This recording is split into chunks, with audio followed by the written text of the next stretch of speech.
하나님 말씀 에베소서 2장입니다. 에베소서 2장 8절 9절입니다. 두 절입니다. 에베소서 2장 8절 9절 합독해서 있습니다. 다같이 시작. 너희가 그 은혜를 인하여 믿음으로 말미암아 구원을 얻었나니 이것이 너희에게서 난 것이 아니요 하나님의 선물이라. 행위에서 난 것이 아니니 이는 누구든지 자랑치 못하게 함이니라. 아멘. 기도드립니다. 할렐루야. 함께하여 주심에 감사합니다. 오늘도 성령님 인도하시는 복된 시간 되어지도록 복 내려주시옵시고 인도되어지는 참으로 복된 발걸음 되도록 하여 주시옵시고 선포하는 자나 듣는 자나 한결같이 성령이 인도하심에 감사하며 놀라운 능력으로 드리게 하여 주시옵소서. 감사하고 예수님의 이름으로 기도드립니다. 아멘.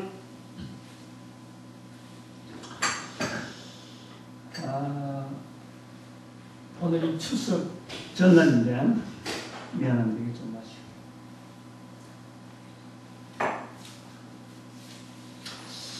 지금 여러분들 사실 한 사람도 기대는 안 했는데 여기 지금 사람이 없는 도시인데 여러분들 온다는 게 아주 하나님의 놀라운 그 만남으로 허락해 준 거로 분명하게 받아들입니다. 그래서 복이 있다 하는 그런 거예요. 추수의 객지에서 이 교회에 와서 예배드린다는 이거요. 그 마음이 여러분 마음보다도 기다리고 있는 부모님들 마음이 더 아마 긴장하고 있을 거라.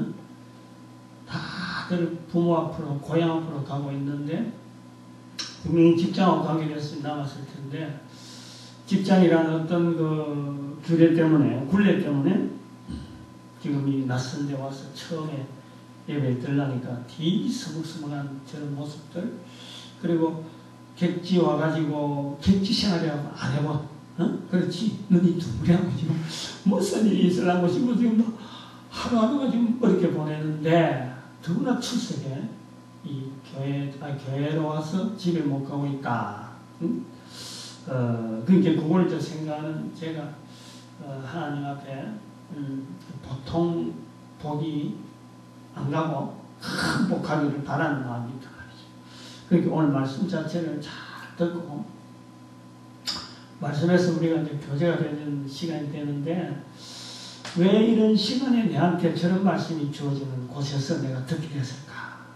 거기 이제 이 말씀이 평생 씨름해야 될 그런 말씀이기 때문에 오늘 복이 있다 그런 거고 성령님의 위로하심이 두 분에 들어가는 그런 풍성하길 바라는 거죠. 오늘 제목이 믿음의 오해들이라는 믿음의 오해. 본문 말씀이 2장 8절에 보니까 너희가 그 은혜를 인하여 믿음으로 말미암아 구원을 얻었나니 이것이 너희에게서 난 것이 아니요 하나님의 선물이라. 9절에 보니까 행위에서 난 것이 아니니 누구든지 자랑치 못하게 하려 함이니라 말씀하는데 이 말씀은 로마서 1장 17절에 믿음으로 오직 의인은 믿음으로 말미암아 살리라 하고 있어요. 로마서 1장 17절에 그래서 이 말씀하고 연결돼서 로마서 1장 17절과 에베소 2장 8절에 있는 이 말씀 믿음으로 말미암아 구원을 얻었나니 믿음으로 말미암아 살리라 이 말씀이 연결되어지고 힘이 되어져서 이제 믿음으로 말미암아라는 말을 우리는 교회에서 굉장히 많이 듣고 많이 쓴다라는 거예요. 그래서 이것이 또한 1517년 우리 역사 속에 루터가 종교개혁을 일으켰지 이게 믿음으로 산다. 로마서 1장 17절 가지고 기치를 내그런 거예요. 그렇게 인정을 하는 거죠, 사람들이. 그래서 그때 나오는 말이 솔라 피디아. 이건 그 라틴어인데, 솔라 오직 믿음으로, 솔라 스크립처 오직 성경으로 돌아가고, 그리고 솔라 글로리티아 오직 하나님께 영광. 아까 영광 할렐루야 하는 그럴 때 나오는 거예요. 하나님께 영광, 하나님께만 영광, 성경을 근거해서 오직 믿음으로 이렇게 한단 말이에요. 그래서 솔라 피디아 이렇게 나오는 건데, 이것이 1517년 이후로 500년이 지난 지금 2011년이니까 500년이 지났단 말이에요. 500년이 지난 지금에도 이 교회라고 하는 어떤 이 보이지 않는 교회, 또 보이는 교회에 출입하는 모든 성도들을 하나의 형태를 묶어주는, 어떻게 해서 우리가 이렇게 모이느냐? 믿음으로 말미암아 사는 사람들이다. 이렇게 구호를 외칠 정도로 믿음이라는 말이 기간이 되어지고, 믿음이란 말이 하나의 힘이 되어져서, 근간이 되어서 우리가 이렇게 틀을 만드는 것처럼 되어져 있다. 그래서 믿음이란 말이 굉장히 교회에서 보편적으로 사용하는 말이다. 그리고 또 한편으로는 한국 교회에서는 그래요. 한국 교회에서는, 한국이라는 사회 속에서는 믿음이라는 말을 쓴다 그러면 저 사람 교회 다니는 사람이구나 이렇게 알았다는 거예요. 믿음이라는 말은 마치 교회에서만 사용하는 언어처럼 들리는 것처럼, 교회가 쓰는 특별한 언어처럼 이렇게 알려져 있는 거예요. 교회 안 다니는 사람들은 믿음이라는 말을 쓸 수가 없을 정도로 믿음이라는 것은 교회가 사용하는 그런 언어로 이렇게 구분되어 있는 그런 내용입니다. 이 사람들이 일상적으로 조금 따라서 사람들이 일상적으로 사용하는 이 언어라는 것은요, 그걸 천천히 생각해 보면은, 천천히 보면은, 들여다보면은, 어떤 언어는 지역에 따라서 바뀝니다. 그리고 사투리가 있는 거예요. 또 어떤 언어는 세월이 지나면은 의미가 달라지는 거죠. 또 어떤 언어는 사용을 않게 되는 거죠. 사용하는. 또 어떤 언어는 새로 생겨나는 거예요. 다시 말하면 언어라는 것은요, 이게 변한다는 거예요. 의미도 변하고, 사용하는 지역에 따라서 이게 쓰기도 하고, 또 다르게 쓰기도 하고, 또 이것이 새로 생성이 되어지는 것이 언어예요. 지금 우리가, 제 연대에 지금 여러분 쓰는 언어를 다 알 수 있다. 모르는 거예요. 또 내가 쓰는 언어를 여러분들이 다 알고 있다. 이게 안 되는 거예요. 같은 장소에 있어도, 같은 문화 속에서도, 같은 시대에 살고 있더라도, 세대가 틀리면 20대가 쓰는 게 틀리고 50대가 틀리고 60대가 틀리는 거예요. 내가 지금 여러분 아무리 언어를 여러분끼리 이야기하는 내용을요, 앉아서 옆에 앉아있다고 바로 옆에 앉아있어도 대화를 못합니다. 왜냐하면 20대끼리 말하는 속에 60대가 들어갈 자리가 없어요. 그만큼 언어 자체가 못 따라가는 거예요. 언어를 못 따라가는 거예요. 또 60대에 쓰고 있는 할아버지나 아이나 사람들이 쓰고 있는 언어에 20대가 앉아 10대가 앉았다. 이 할아버지들이 지금 어느 나라 말을 하고 있는지 들어갈 데가 없는 거예요. 이 언어라는 건 그렇다는 거예요. 그런데 이런 추세를 볼 때에 믿음이라고 하는 이 단어가 500년이라, 즉 1517년쯤에서부터 교회에서 힘있게 사용되어지고 자리를 잡았는데 500년 동안에 이 교회를 지키고 있다. 교회가 지금도 여전히 믿음으로 말미암아 믿는다, 믿습니다, 이런 말이 편하게 되어질 정도 교회를 유지하는 하나의 큰 어떤 기둥이 되어져 있다는 것 자체가요, 이거는 신기한 거예요. 신기하다 할 정도로 이렇게 표현되는 정도예요. 어떻게 해서 한 단어가 1517년에 구호로 나섰던 이 단어가 오늘날까지 500년이 지난 지금까지 유지가 되고 그렇게 외치가 되고 하는 이런 단어가 됐을까? 신기한 언어라고 볼 수가 있는 겁니다. 그리고 또 자리는 지키고 있더라도 500년 전의 첫 시대, 500년 전의 그 첫 시대, 1517년의 시대, 그 시대하고 지금의 시대에서 세월이 변하고 문화가 변하고 지역이 변하고, 그런데 불구하고 그 의미를 그때 믿음으로 말미암아 하고 사용한 의미를 지금도 사용하고 사용되어지고 있을 거다. 그 의미가 그대로 우리는 지금도 솔라 피데이 하고 외치는 또 오직 믿음으로 말미암아 산다라고 하는 이런 의미로 똑같이 사용하려고 하는 그런 자세가 있다는 것은요, 이게 교회에 있다는 거예요. 이건요, 불가사의합니다. 불가사의. 하나는 아까 말한 믿음이란 말이 교회 안에서 500년이나 여전히 그 힘을 가지고 지탱하고 있다는 것은 어떤 외형적인 부분에서는 이거는 신기한 일이요. 그 의미가 똑같은 의미로 전달될 것이다 하는 그런 의도로 지금도 교회에서 사용하고 있다는 것은 이거는 있을 수 없는 불가사의한 일이다. 제가 이렇게 표현하는 거예요. 언어는 항상 새로 생기고 새로운 의미로 변하는 것이 언어예요.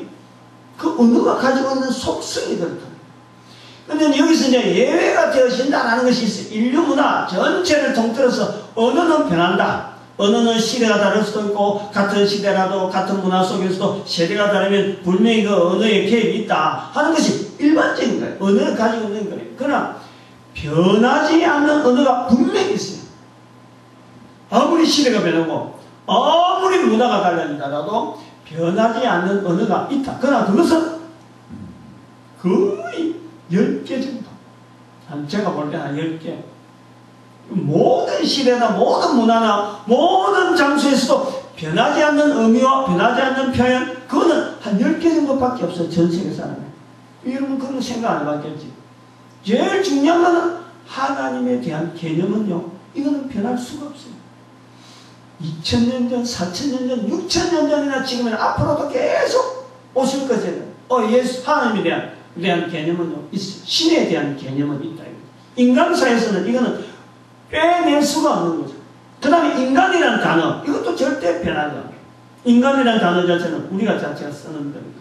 그 다음에 죄라는 거라든지, 그 다음에 영혼이라든지, 그 다음에 영혼이라든지, 안 그러면 또 우리 인간의 적이 되는 사탄에 대한 표현이라든지. 저는 몇몇, 그래 봐봐야 10개 정도밖에 안 돼. 요걸 제외되는, 뭐 더 연구하면 많이 있겠지, 몇 개는 있겠지만 제가 볼 때는 한 10개 정도. 아주 구체적이면서, 그 다음에 이건 우리 인간의 근본적인 존재에 대한, 이런 그 어떤 표현을 할 때 들어가는, 그거에 관계되는 언어 외에는 모든 언어는 문화 속에서, 시대 속에서 변화될 수밖에 없다. 그래 보는 거죠. 이런 차원, 이런 시대에서 믿음이란 언어가 500년이 지나면서 특히 문화가 다른 곳에서 문화가 다른, 지금보다 우리가 문화가 전혀 다른 그런 곳에서 한 500년의 높은 빈도로 사용했던 그런 것인데 지금도 500년이 지난 지금에도 전 세계가 흩어지고 전 세계가 지금 인터넷이라는 이런 어떤 시대가 막 따라오고 문명이 막 발달하고 있는데 같은 의미로 사용되어질 것이다 하고 쓴다는 것 자체는요, 바로 그것이 믿음인데 그것이 바로 믿음이라 볼 수 있고 믿음의 정의는 그렇게 다 볼 수 있는데 그러나 그 믿음은 잘못된 믿음이죠. 믿음이 잘못될 수가 있다. 응? 믿음은 항상 바른 방향으로 가는 게 아니라 믿음이 잘못된 방향으로 갈 수 있는데 바로 500년 전에 사용되어진 믿음이란 말이 지금도 똑같이 사용되어질 것이다 하고 그것을 바라본다는 것은 믿음이기도 하지만은 잘못된 믿음이다. 저는 그렇게 표현하는 거예요. 이제 예를 들면은 그래요. 내일이 아까도 말씀했지만 추석이잖아. 응? 추석이잖아. 응? 우리 민족에 의해서 추석이라는 것은 어느 것하고도 비교되지 않는 큰 명절입니다. 그런데 이 추석에 하는 일, 추석에 해야 될 일, 이런 것에 추석에 대한 의미, 이것이 도대체 기준이 있느냐? 이 기준이 있나요? 어떻게 하는 것이 바르게 하는 거고 또 어떻게 해야 계속 유지할 수 있는 것인지 또 계속 유지해야 되는 것인지 이걸 말이죠. 우리 지금 대한민국이 추석을 향해서 가고 있는 많은 발걸음에서 이걸 생각하고 있는 사람이 과연 얼마나 있겠어요? 그런데 추석은 지나가면서 추석은 그냥 지나가는 거예요. 내가 그냥 추석이다 하고 막 다른 사람 하는 걸 가다 보니까 나도 막 추석 보내게 되고 추석이라는 세월이 가는 거죠. 추석의 어느 시절에는 이랬어요. 추석에 고향에 가려고 2박 3일 동안 적어도 제가 아는 기억에는 하루를 꼬박 지내고 고향에 가려고 보따리 싸들고 걸어서 안 그러면 또 일반 버스를 타고 그래 오던 시절이 있었어요. 우리 어릴 때. 내가 여러분보다 더 어릴 때. 그런 시절에 우리 이모 되는 분이나 이런 분이 객지에서 고향에 이제 객지에서 직장생활 하다가 추석이라 해갖고 보따리 하나 싸들고 이래 오는데 그때 이틀 걸렸다든지 어떤 뭐 그래요. 응? 좁은 이 도시인데도 좁은 나라인데도 불구하고 그런 시절이 있었고 또 추석이라는 이 고향이라고 하는 추석이 고향이라 추석에 고향을 찾을 이유가 없던 시절 그러니까 이동이 전혀 없는 시절에는 추석을 맞이해도 이동하지 않는 거예요. 지금은 추석을 하면은 해외여행 갑니다. 추석 차례상에 피자 큰 판 하나 올려놓는 응? 그리고 닭 튀긴 고기를 올려놓고 이것이 인터넷에 자료가 나왔어요. 응? 추석에 옛날 사람 들으면 기겁을 하는 거죠. 응? 추석에 그렇다고 추석이 잘못되었다 하는 사람은 아무도 없는 거예요.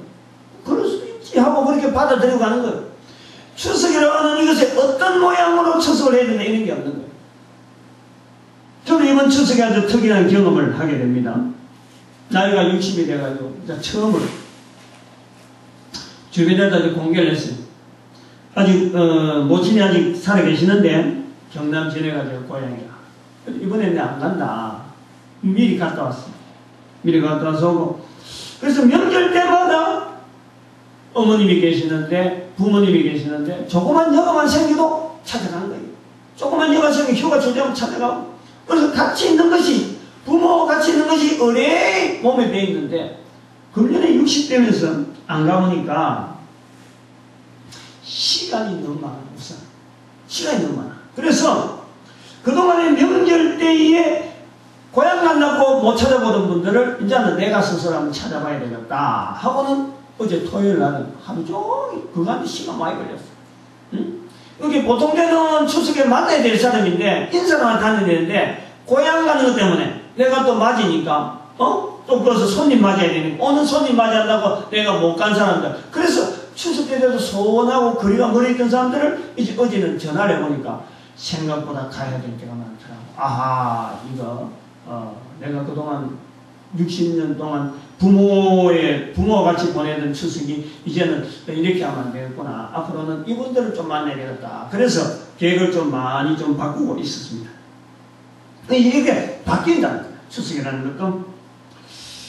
우리 민족 4천 내지 5천만 인구 중에서 추석을 모르는 자가 없을 정도로 추석하는 일이 간섭처럼 되어 있는데 그럼에도 불구하고 추석은 무엇을 하는 건지 바른 추석이 무엇인지 모른 척은 지나가고 있는데 우리 추석을 잘 아는데도 그랬는데 그런다고 추석이 모르고 지나가고 있는데 우리 민족의 5분의 1도 되지 않는 1000만도 되지 않는 사람들이 500년 정도밖에 역사를 가지지 않는 교회에서 그러면서 교회에서 즐겨 사용하는 이 믿음이라는 단어가 제대로 사용이 되고 있다라고 여기고 있을 때에 그래서 나도 믿음이라는 말을 쓰는데 이것이 잘못된 믿음인지 이 믿음을 바로 써야 되는지 이렇게 점검도 안 하고 우리도 지금 사용하고 있다는 거예요.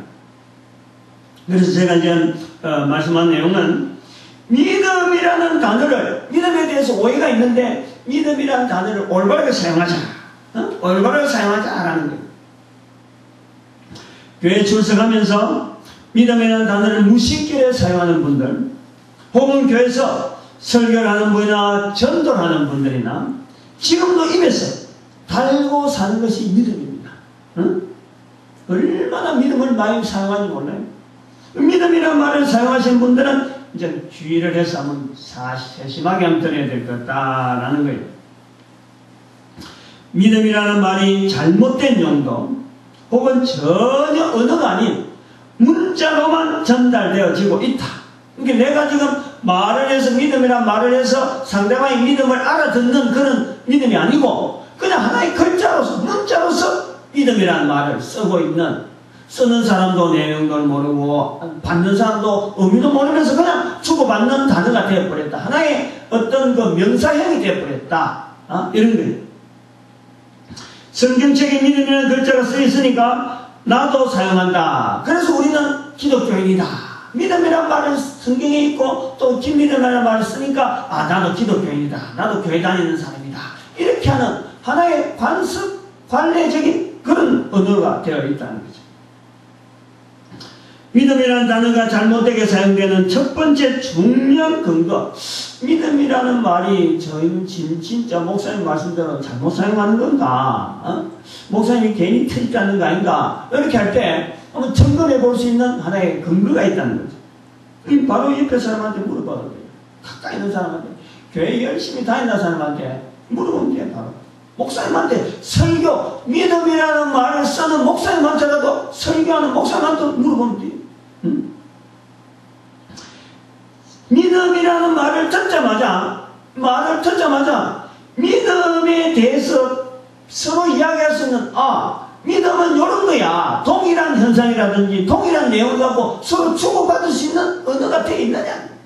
내가 지금 믿음이란 말을 했을 때, 내가 믿음의 말을 썼을 적에 상대방이 믿음이 뭡니까? 라고 물어봤을 적에 상대방이 나오는 대답이 또 내가 주고자 하는 말이 서로 간에 똑같은 언어가 형성되어 있느냐. 그걸 한번 할 때 믿음이란 말을 질문하면은 대답할 사람이 거의 없는 것이 오늘날 교회라는 거예요. 응? 하지만 아까도 얘기했지만 추석을 하면 추석은 뭡니까? 당장 공휴일이라. 응? 당장 뭐 추석에 일하면 특근이라. 이거 딱 생각이 나는 거예요. 고향 다녀오는 날. 안 그러면 차례 지내는 날. 안 그러면 친지 만나는 날. 오래간만에 2박 3일 해외 나갈 수 있는 날. 이렇게 딱 정해지는데 믿음은 그런 게 없다는 거죠. 그래서 이런 표현을 두고 로마서 10장 3절에 표현하기를 이렇게 표현합니다. 하나님의 의를 모르고 자기 의를 세우려고 힘쓰는 그런 모습으로서 믿음이라는 말을 물어보면은 100명은 100명, 10,000명은 10,000명 다 자기 나름대로 표현을 하는 거예요. 그러니까 믿음을 잘못 사용하고 있다라고 지적을 하고 있는 거죠. 믿음에 대한 오해라라고 설명을 하려고 합니다. 성경에 믿음이라는 글자가 기록되어 있는 부분도 우리는 고려를 해봐야 돼요. 응? 우리가 믿음이라는 글씨를 읽는 우리도 내가 읽으면서도 이게 주고받는 말이 안 될 것 같으면은 이 성경을 번역할 때라도 어떻게 하면 서로 주고받을 수 있는 언어가 될 수 있을까 하는 고민을 해보면서요. 이 성경 번역 자체도 우리는 그런 쪽으로 봐야 돼요. 이 성경이 있다 그래서 믿음이 있구나 라고 볼 것이 아니라 읽어지는 사람이 읽으면서 믿음의 내용이 내가 설명이 안 된다 그러면은 이게 읽는 사람이 믿음에 대해서 설명이 가능한 그런 언어를 대처해도 다른 언어를 찾아내야 됩니다. 어쩌면 성경에서 믿음이라는 단어가 중대하기 때문에 이 믿음을 대체할 만한 이 무게 이런 단어가 없는 거예요. 대체해서 표시하지 못하기도 그래서 아마 다른 언어를 찾지 못해서 믿음을 그대로 놔둘 수가 있어요. 믿음이라는 말이 굉장히 중요한 표현인데 그래서 이거를 대체할 말이 없기 때문에 그대로 모르는 대로 지금 넘어가고 있는 그런 실정이 아닌가 하고 추정도 해봅니다. 성경의 기록이 우리가 한글로서 기록이 된 것은 믿음이지만은 이거는 헬라어로는 피스토스, 헬라어는 피스토스. 아까 라틴어 같은 것은 아까 피데이. 영어로는 믿음을 뭐라 그럴까요? 영어는 believe. F 뒤에 F 발음이 나오죠. 뒤에 F가 나와야 됩니다. 그다음 도거나 불어, 일어, 중국어 이 다양하게 표현이 되어지는 것이죠. 그래서 우리나라의 믿음으로서 뜻이 통하지 않는다면은 다른 나라의 외래라도 우리는 한번 찾아봐야 되는 그런 어떤 우리 시도를 해봐야 된다. 그래서 바른 뜻이 나타나게 되어야 될 것이다 합니다. 1517년에 독일의 수도승이라고 부르면서 신부라고 불리던 마르틴 루터가 솔라 피데이라 하는 이 외침 이것이 오늘 우리말로 오직 믿음으로 하는 이런 거하고 동일되어서 이것이 종교개혁의 도화선이 되어 그래서 이 말이 참 당시에 어떤 의미였는데 오늘날은 통하지 않는 것일까 하는 것을 우리는 접근해 봐야 돼요. 이 솔라 피데이 하는 이것은요 1517년에 근거한 내용만 갖고 우선 1차적으로 접근합니다. 이 교회에서 믿음이란 말이 유행하고 아주 굳은 말로서 지금 되어 있는 그 근거는요, 1517년 사건하고 연결된 아주 뭐 직결되어 있어요. 그거는. 우선 성경의 표현 이전에 우리가 지금 교회에서 쓰고 있는 이런 믿음이란 말이 확산된 것은 1517년을 건강하기 때문에 종교개혁적으로 한번 접근해 본다면 그 시대는 솔라피데이라는 것은요, 당시에는 로마 교황이 치료하던 시대입니다. 그러니 여기 이제 솔라피데이라는 것은 당시 교회가 운영되는 제도상의 문제점에 대해서 총체적인 지금 저항적인 언어라. 솔라피데이. 그리고 여기 있는데 인문학이 발달되어지면서 교회가 구체적으로 로마 교양 체제의 운영에 큰 도전을 하게 됩니다. 여기서 이제 크게 두 가지로 우리가 생각해 볼 수 있어요. 하나는 어떻게 해서 솔라피데이라고 구호를 외친 이 구호가 종교개혁이라는 1517년에 엄청난 큰 사건으로 몰고 오게 되었느냐 하는 것은 문자가 발달했어요. 다시 말해 인쇄술이 발달했는데 그 전에 구텐베르크가 문자를 만들어낸 문자 인쇄술을 하는 기계를 만들어냈어요. 그래서 글씨를 읽을 수가 없던 이 사람들이 인문학이 발달되어지는 거예요. 인문학이 발달되어지면 성경을 읽는 거예요. 그 당시에는 성경을 읽는 몇몇 사람들이 하나님의 말씀이다 하고는 입으로 선포하는 것이 다른 사람들이 볼 때는 이게 하나님의 말씀인가 하고 듣던 사람들이 이제는 성경을 통해서 하나님의 말씀을 접근하는 이런 인문학의 발달이 되어지는 거예요. 그러면서 성경 말씀을 일반 사람이 읽으면서 로마 교황 체제에서 나오는 로마 교황의 계시보다 로마 교황의 교시보다도 교시 가르침보다도 성경 말씀을 읽으면서 성경 말씀이 읽어지는 내용을 통해서 믿음을 나타내는 내용, 로마 교황의 교시를 통해서 듣고 행하는 내용, 요거 두 개를 비교하면서 말씀을 읽는 것을 믿음이라고 편을 드는 거예요. 그쪽으로 이제는 해석을 하는 거예요. 그래서 성경 말씀을 읽는 것으로 믿음을 가지라 하는 것에서 솔라피데이 하는 내용에 이게 강조점이 들어갔다라는 겁니다. 이것을 사회가 받아들여졌다. 인문학이 발달되어지니까 가능했다라는 겁니다. 그 다음에 두 번째 이 문제라는 것은 어떤 문제가 있었냐면은 인문학이 발달되어지기도 하지만은 두 번째는 로마 교황 중심의 사회제도에서 제일 어려운 봉착, 난관이 뭐가 봉착했냐면 우리도 지금 그런 어려움을 당하고 있잖아요. 미국이 예를 들어서 경제 불황이 되니까 온 세계가 지금 절절매는 거 있잖아요. 이 로마 교황 시대, 이 시대에 1517년쯤에 와서 경제적으로 굉장히 활성화됩니다. 경제가 동서교류가 막 되어지면서 그 당시만 하더라도 이 교황을 통해서 모든 그 경제가 통제가 되어지고 정치가 통제가 되어졌는데 이게 무역업이 발달하다 보니까 이 돈 거래가 빈번하고 그러다 보면 전쟁이 곳곳에서 발달하니까 로마 교황이 통치하기에 이게 뭐 한계를 벗어난단 말이에요. 그래서 솔라피데이라는 말은 또 다른 의미는 교회는 교회대로 우리는 정치는 정치대로 정경 분리하자. 이것이 또한 구호가 깔려있는 거예요. 솔라피데이, 그래, 교회는 오직 믿음으로만 당신들은 하는 쪽을 하고, 솔라피데이는 하는 사람 솔라피데이들 하고, 그 다음에는 정치는 또 경제 운영은 이거는 국왕들에게, 안 그러면 일반 세속적인 이 정치를 가진 자들이 또 돈을 가진 자들이 할 수 있도록 분리하자. 여기서부터 나오는 거예요. 사회가 그걸 요구를 한단 말이에요. 그런데 교회가 주창한 솔라피데이가 사회적으로 의미를 그렇게 받아들이는 거예요. 그것이 함축되어 있다는 거예요. 그리고 솔라피데이라는 구호가 확산되어 가는 거예요. 이것은 교회는 로마 교황 제도를 유지하는 체제로 또 솔라피데이를 외치면서 로마 교황 체제를 반대하는 교회로 이제 이거 구분되어지는데 하나의 분기점 되어지는 언어가 되었다. 그 1517년의 사건이 그렇게 우리가 본다 이겁니다. 여기서 이제 짚어봐야 되는 하나는 솔라피데이라는 언어의 번역으로는 분명히 오직 믿음으로 라고 합니다. 그 근거가 로마서 1장 17절 또 에베소서 2장 8절 성경을 근거로 하는데 근데 그 언어가 교회가 전 세계로 확산되어지고 1517년의 사건이 종교개혁이라는 역사적인 사건으로 되어지는 데는 그 공식 구호로서 솔라 피데이라고 외칠 수 있다라는 그것 하나 있는 거예요.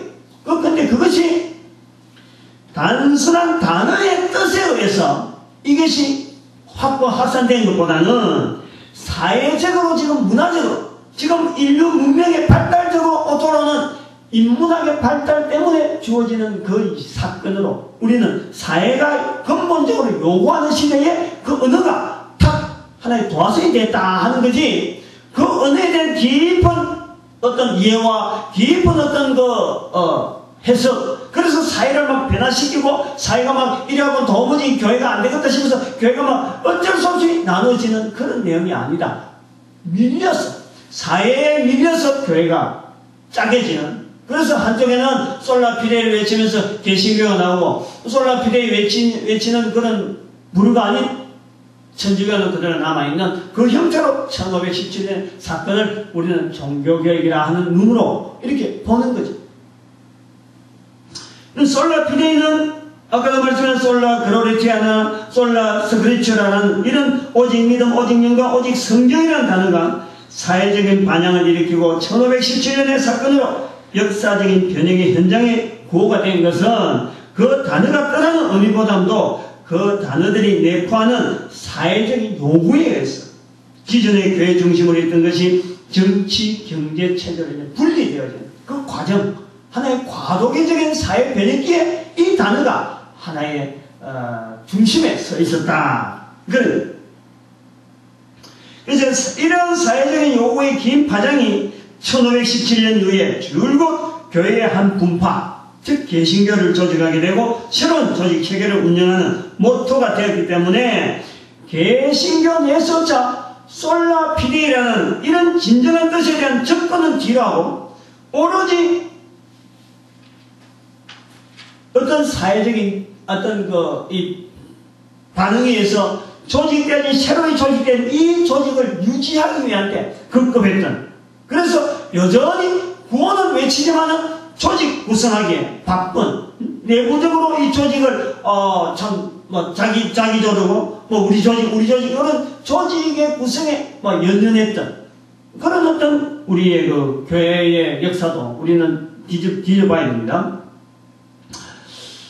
그러니 교회 생활하면서 믿음이라는 단어를 술술 하게 되고 생활에서 많이 사용을 하라 하지만은 정작 솔라 피데이라고 하던 그 피데이라는 그 믿음의 뜻, 이것은요 개인적으로 만들지 못한 거예요.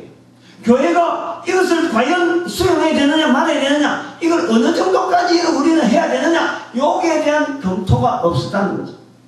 그래서 아까도 말했지만 로마서 10장 3절에 자기의를 세우려고 힘써 자기 수준에, 즉 분파가 그때부터 로마 교회를 나오면서부터 천주교에 나오면서부터 장로교, 루터교 개혁자들이 외치는 대로 하나의 분파가 되어지는 거예요. 그게 그 분파를 연전하는데 유지하는데 급급했던, 그래서 솔라 피데에 대한 아주 구체적인 우리가 이 접근이라든지 이걸 어떻게 해석하고 어떻게 받아들이고 교회가 이것을 유지해 나가는 이런 세부적인 노력을 하지 않았다. 자기 수준의 말로만 그냥 그대로 받아들이는 정도로 끝을 내버렸다 하고 보고 있습니다.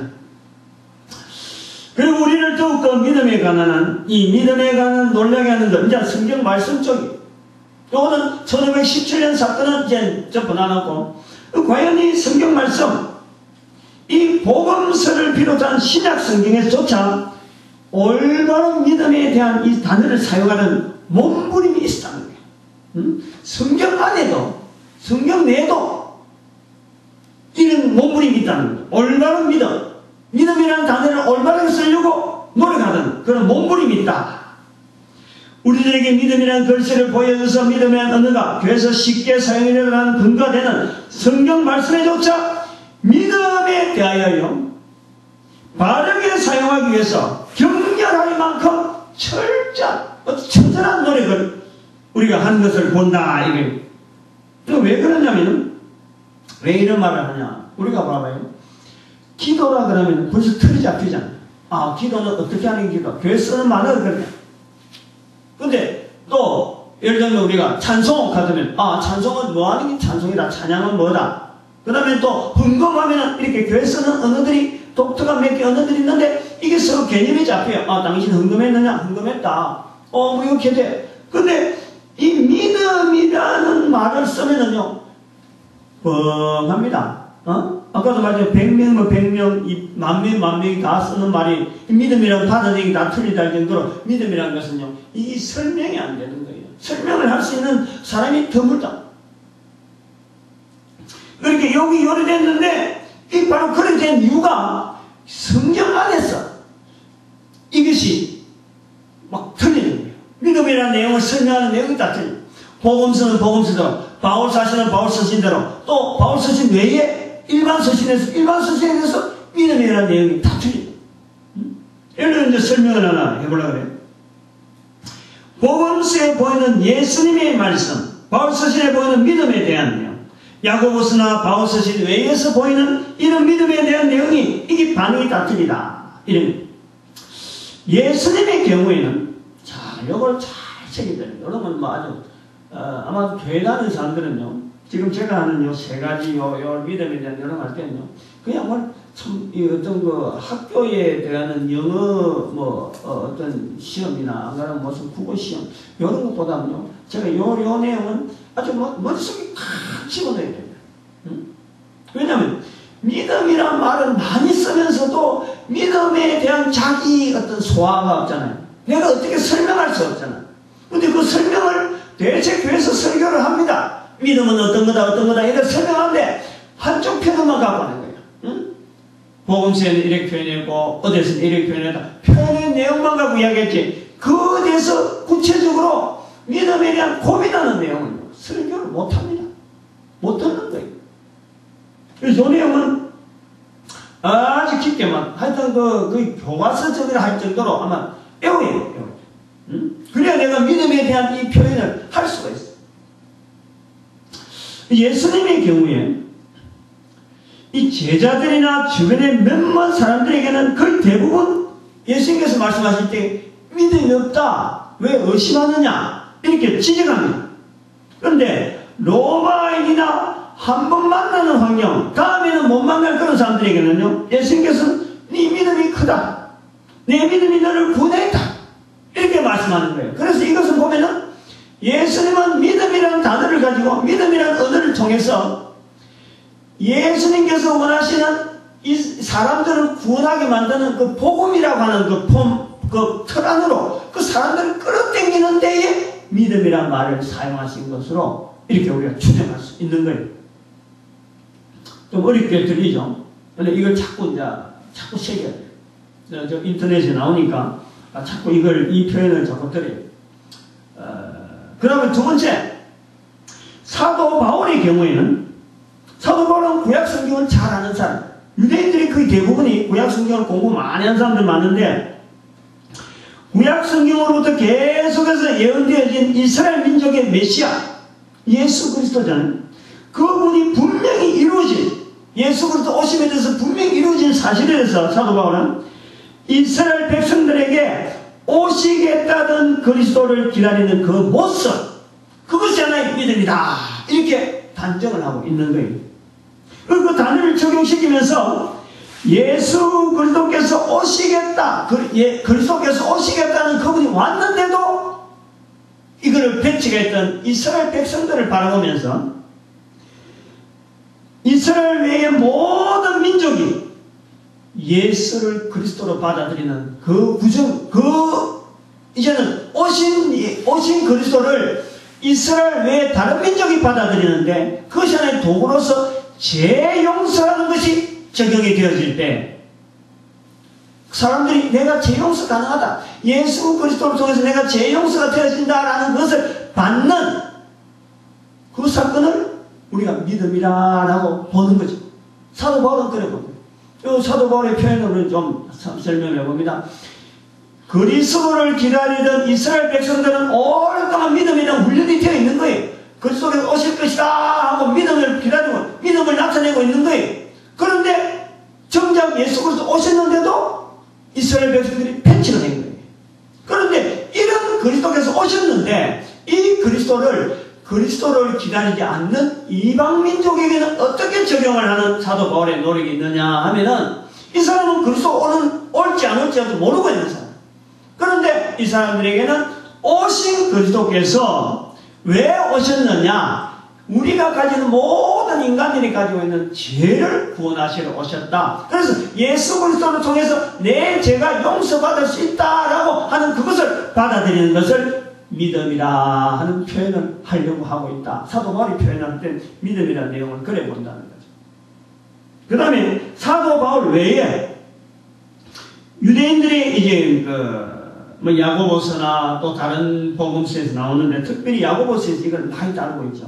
오늘 아까도 지적을 합니다만 계속해서 또 나옵니다만 야고보서 2장에서 특별히 많이 이걸 지적합니다. 그런 제자들의 글에서는 믿음이라고 하는 이 표현 자체가 가지고 있는 이 개념적인 표현, 이것을 거부하는 거예요. 믿음이라는 것은 이것이 헬라적이나 로마적이나 어느 상황, 말이 막 많아지면서 믿음이 어떻다, 이렇게 표현하는 것을 오히려 유대인적인 사건으로서 이걸 믿음이라는 자세는 말만 하는 것이 아니라 실제로 내가 보여야 되는 것이라. 행위, 믿음에 대한 표현을 몸으로, 행동으로, 삶으로 나타나는 이 유대인적인 표현을 사도 바울 외에서는 이걸 표현을 많이 하고 있는 거죠. 이 세 가지를 같이 논하려고 하면요, 신학교 교수들이 아마 머리를 맞대고 준비를 많이 해야 될 그런 내용이에요. 그런 방대한 논문이 앞으로 막 쏟아질 수 있는 그런 어떤 부분이 될 수 있다, 그래 보는데, 저는 이제 간단하게 뼈대 몇 개만 던져놨는 거예요. 앞으로 이제 후대 사람들이 이거를 읽으면서 이 내용을 보면서 아마 많이 연구를 하고 접근을 할 것 같아요. 그래서 우리가 다시 한번 세 가지 사용된 믿음을 정리해 보면은, 예수님에게서 사용된 믿음은 천국 백성들에게 요구되는 천국 생활이 이 땅에서부터 연결되어져야 됐기에, 천국 생활이 지금부터 계속 연결되어져야 됐기에 생활 자체가 천국을 누리는 것이다 하는 내 개인의 접근, 천국에 대한 접근을 바로 내 개인이 할 수 있도록 예수님께서 믿음의 폭을 넓게 사용했다 보고, 바울 서신에 보이는 믿음은 로마서 10장 3절에서 보이는 대로 인간 피조물이 창조주 하나님의 의를 나타내 보이는 수단, 그것이 즉 하나님의 요구에 반응하는 인간의 응답에 대한 표현으로서 로마서 10장 9절에 있는 대로 내 입으로 예수를 주로 신하라냐. 주를 신하는 것, 예수님을 주로 신할 때, 입으로 신할 때 그것을 믿음이라 하는 표현으로 나타내고 있는 겁니다. 그리고 일반 서신에서는, 바울 서신 외에는 대표적으로 야고보서 2장에서 내용을 정리해 볼 수 있는데, 야고보서 2장 1절에 이렇게 표현합니다. 영광의 주 곧 우리 주 예수 그리스도를 믿는 믿음을 너희가 받았으니, 그래 놓고 17절 20절에는 각각 행함이 없는 믿음은 그 자체가 죽은 것이라. 20절에도 허탄한 사람아 행함이 없는 믿음은 헛것인 줄 알고자 하느냐라고 행함이 없는 믿음에 대한 지적을 하고 있고, 19절에는 내가 하나님이 한 분뿐이신 줄 믿느냐? 잘 알도다. 귀신들도 믿고 떠느니라. 즉 야고보서나 유대인들의 믿음이라고 하는 이 표현은 말로서 설명하는 표현이 아니고 직접 행동으로 나타내는 표현으로서 믿음이다. 이걸 우리가 알 수 있는 거예요. 이처럼 이제 교회에서 사용하는 가장 기본적인 단어로 알고 있는 단어인 믿음이 교회에 출입하는 사람들에게는 가장 익혀서 사용하면서 그 의미가 통일되어지지 않는 단어, 믿음이 되어 있고, 또 교회가 자랑하는 1517년 이후에 줄곧 1517년의 사건을 믿음으로 향하는 사건이라고 간단하게 포장하면서도 정작 믿음을 향해서 외치던 사건이 아니다 하는 것을 알려드린 거예요. 인문주의에서 밀려난 교회 정치의 산물로밖에 우리가 알 수 없고, 그렇게 우리가 치부할 수밖에 없는 표현이었다. 우리가 볼 수 있고, 교회가 반석처럼 여기고 있는 신약 성경 곳곳에 그 믿음의 쓰임새가 차이가 나는 것으로 인해서 더욱더 우리는 지금 난해한 단어로서 믿음이라는 이는 우리가 표현을 보고 있는데, 우리가 하나, 뭐 1517년에 솔라피데이라고 할 때 그 솔라피데이 그대로 반대로 치더라도 그것은 결국에는 로마서 1장 17절 말씀입니다. 오직 믿음으로 하는 그게, 또 에베소서 2장 8절에 오직 믿음으로 하는 그 말씀입니다. 그래서 오직 믿음으로 하는 그 내용에 또 신약 성경이나 복음서나 바울서시나 이 야고보서나 이 세 가지를 몽땅 합쳐서 우리가 믿음이란 말의 바른 사용이란 도대체 불가능하냐? 그것을 우리가 생각할 때 이게 가능해요. 가능한데 그것을 놓치고 있어요. 지금까지. 언젠가도 마지막 말씀드렸습니다. 믿음이라는 단어는 물어보면요, 딱 한마디로 나와야 돼요. 아까처럼 추석하면은, 추석하면 나는 추석에 이렇게 한다. 그 추석이 딱 서로 통하는 거야. 니는 그렇게 할 수 있어. 나는 이렇게 하는 거야. 서로 말이 통해야 되는데, 지금은 믿음이란 말 하면요, 말이 안 통해. 뭐 서로만 주고 왔다 갔다 하는 거야. 서로. 나는 믿음이 이렇게 한다. 근데 이 문장이 막 길해. 그래서 믿음이란 말은 한 문장으로 말해. 한 문장. 한 문장을 말해야 될 때, 이래 봅니다. 또 특별히 성경 말씀을 우리가 빌어서 말할 수가 있는 거예요. 믿음이라는 것은요, 먹어야 사는 사람 입을 통해서, 우리 입을 쓰잖아요, 입을. 먹어야 사는 사람 입을 통해서 열린 기회, 입은 항상 길을 향해서 우리가 열리기 때문에, 열린 기회, 내 삶의 근본적인 가치를 천국 생활 되게 하신 예수 그리스도에 대해서 말하는 거예요. 말하는 거예요. 그게 믿음이에요.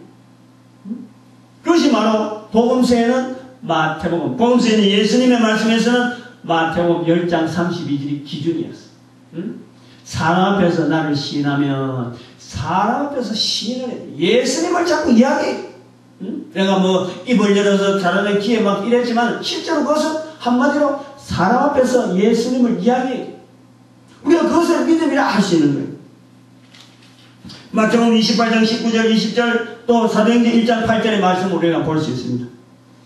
야고보서 2장 22절에는 말씀합니다. 요건 야고보서에는 어떻게 하냐, 내가 보거니와 믿음이 그의 행함과 함께 일하고, 지금 야고보서의 믿음을 정리하고 있는 거예요. 믿음이 아까는 17절 20절은 믿음이 행함 없는 믿음이 죽은 것이다, 행함 없는 믿음은 헛 것이다 라고 했는데 22절에 가보면은 믿음이 그의 행함과 함께 일하고, 행함으로 믿음이 온전히 되었느니라. 야고보서는 그렇게 말씀합니다. 그 행함이나 믿음이 온전히 됐다는 그 말이 뭐냐면 입으로 말하는 것은 행함인 거예요. 입으로 말하는데 그것을 아무 말이나 하냐, 자기가 예수 그리스도에 대해서 나타낼 수 있는 표현들을 그대로 말하는 예수 그리스도가 들어가 있는 거죠.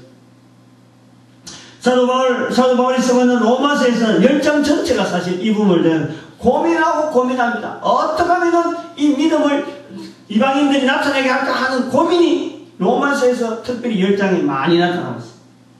3절에는 하나님의 의를, 이게 바로 믿음이라. 또 6절에는 믿음으로 말미암는 8절에는 말씀이 내게 가까워 내 입에 있으며 내 마음이 있다 했으니 곧 우리가 전파하는 믿음의 말씀이라. 이 전파한다는. 그 다음에 여기서 구체적으로 9절에 보니까 만일 내 입으로 예수를 주라 시인하며 예수를 주라 말한다는 말. 그리고 10절에 보니까 사람이 마음으로 믿어 의에 이르고 입으로 시인하여 구원에 이르느니라. 이 10장 10절 이게 문제라. 사람이 마음으로 믿어 의에 이르고 입으로 시인하여 구원에 이른다. 그러니까 말이죠, 믿는다는 것은 마음으로 믿는 것이지 입으로 시인하는 것은 믿는다고 생각을 안 해요. 근데 입으로 시인하는 거나 마음으로 믿는 거나 같은 거예요. 의를 이룬다는 거나 구원에 이르는 거 같은 거예요.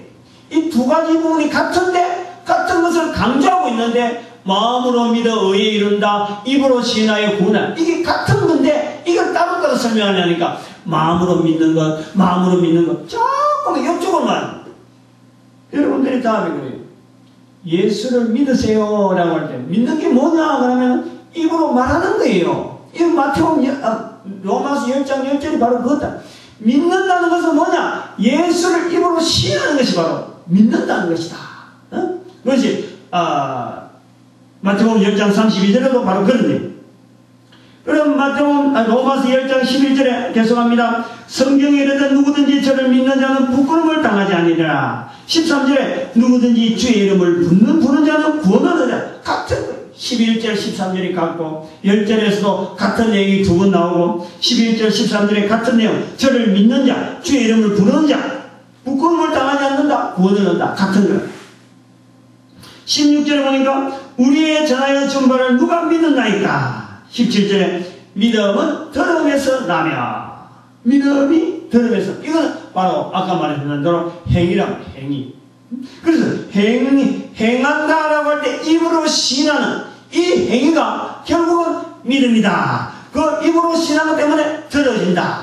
이런 것을 통해서 로마서 전체를 이 사도 바울이 이 참 믿음을 나타내는 이 모든 것의 키를 우리가 볼 수 있는 거예요. 그래서 교회에 다니는 사람, 이제부터 정리를 합니다. 도대체 우리가 교회에 다니는 사람들이 믿음이라고 말을 많이 쓰는데, 교회에 다니는 사람들이 믿음이란 말을 많이 쓰는 만큼 교회에 다니는 사람들이 들어야 될 별명이 있어요. 별명. 다시 말하면 믿음을 쓰는 사람, 믿음을 나타내는 사람이 돼요. 다시 말하면 예수 이름을 다른 사람 앞에 시인하는 모습이 돼요. 그게 교회 다니는 사람이 돼요. 내가 믿는다, 나는 교회 다닌다, 그래서 믿는 사람이다 하라고 말할 것이 아니라, 교회 다닌다, 내가 예수 이름을 시인하고 있다, 내가 예수 이름을 다른 사람 앞에 전하고 있다, 내가 내 삶에 있어서 근본적으로 예수 그리스도 어떤 위치인지를 내가 이야기하고 있다.